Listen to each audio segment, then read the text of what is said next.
And I just want to talk to you a little bit about some of the things that I am understanding, I think. And it has nothing to do with the elections, with politics, it has nothing to do with any of this stuff. What it has to do with is what you see before you. What it has to do with is creation. What it has to do with is love, but a different understanding of it. Here's what I think I'm understanding at this point. Here's what I want to tell you. Is that we have come into an age where things have shifted, things have changed, things are opening, things are closing. And in order to stay on top of it all, you have to be heart-centered, you have to be heart-connected. You have to be connected to your own spirit.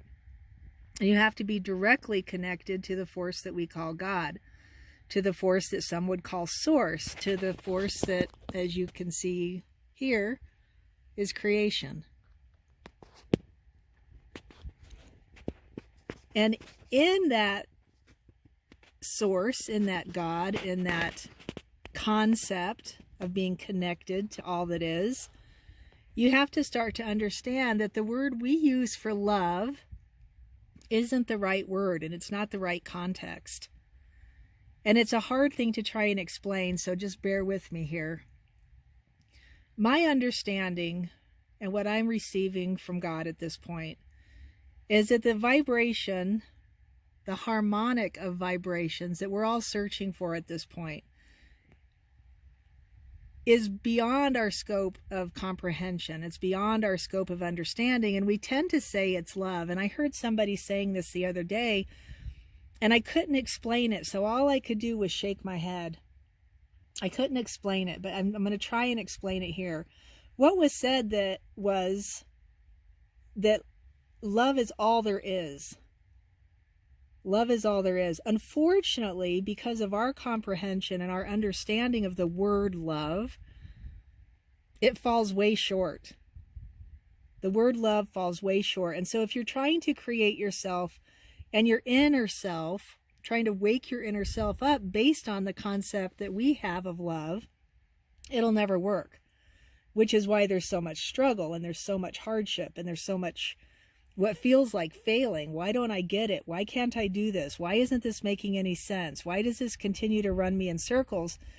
And when you're on the cusp of discovery, everything gets better and better and better, and then all of a sudden you realize, wow, what is missing? What the heck just happened? And I've taken about a week off of doing some of the stuff that I normally do. I have taken a week off.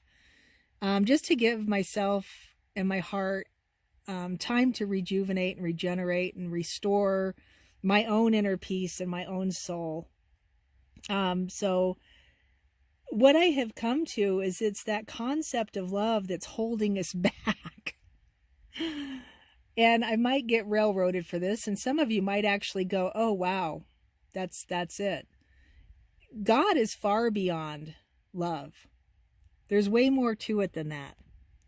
God is far beyond love. And the concept that we hold and try and wrap ourselves around to identify who we are in that state of love, or in the idea of that consciousness, misses pieces that we just don't understand. We just don't even know. We just don't even know what are there. We don't know what's all there. And so I was actually looking up, part of what brought this up was I was looking up the word health the other day, trying to understand the word health, because we're just not.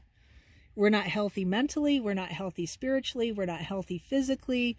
We're not healthy in any way, shape, or form, if you really look at it. And as we grow and climb the chain of consciousness, as we're ascending into a new self and a new understanding, you have to grasp some of the meanings of these words that we throw around all the time. And so the word health came into huge view, and I was told to look it up. My spirit told me to take a little look deeper into it. And the word health, and we have different variations of it: heal, healed, healing, right? And if you use any one of those variations, it can mess up your healing process, right? You've got to use the right variation.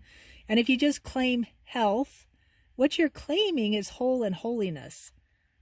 What you're claiming is the ability to be whole and to be holy. And if you don't understand that and you're claiming health in the name of lack of illness, you're again missing the mark. We've missed something here. And while that concept of health, whole and holiness, would probably cause lack of illness, right? You've got to know what you're claiming. You got to know what you're saying. And then I continued to look. I continued seeking guidance. I continued asking, what is a better word than health? And the word that I heard loud and clear was cure. And I was like, all right, well, what is the word cure? What is cure? And if you take the word cure back into the ancient languages, which is how I tend to do some of this stuff, and you start looking at it, the word itself prescribes an antidote. Cure. It prescribes an antidote. And we could even say that in our culture today. But the antidote isn't medicine. So the word health, according to ancient language, the word health is what a doctor would prescribe. It's how a doctor would help fix you. The word cure is what God does. It's what that energy that I'm talking about does. So this energy that encompasses love, but is more than love. It's not only love. It's not limited to our capacity to understand or even feel. And I think it's so interesting that we limit ourselves to these understandings and these teachings that say, hey, love is all there is, and anything opposing love either isn't real, which I think is totally incorrect, because if you're feeling it, something's there, or that love is an out of vibration. Anything that's not love is an out of vibration form of love, which you could look at it that way. But above love, above love, what is a bigger vibration than that? Creation, energy, God's energy, the form of God that encompasses and creates all of this. What does that feel like?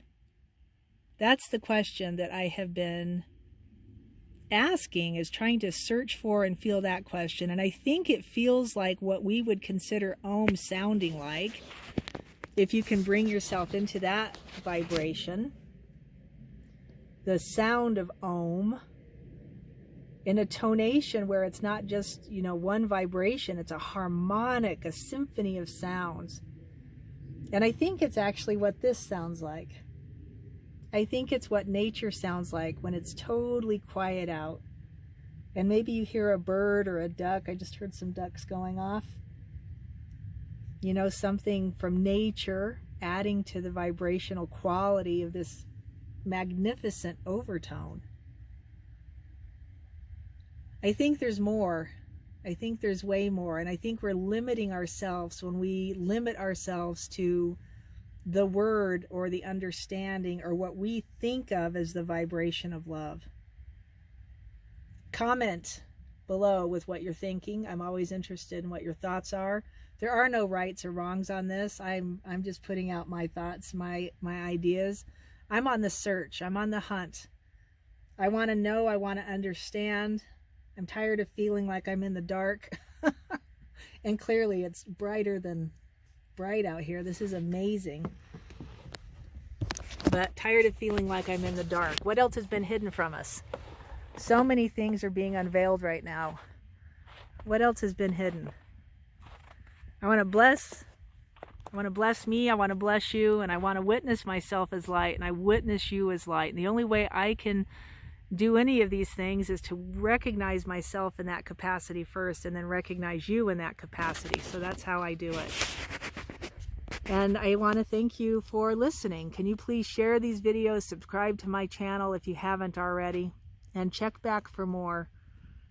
I'm trying to relay these insights as they come, and haven't had the energy, haven't had the capability. So I'm trying to get back on it over here. Thank you for being here.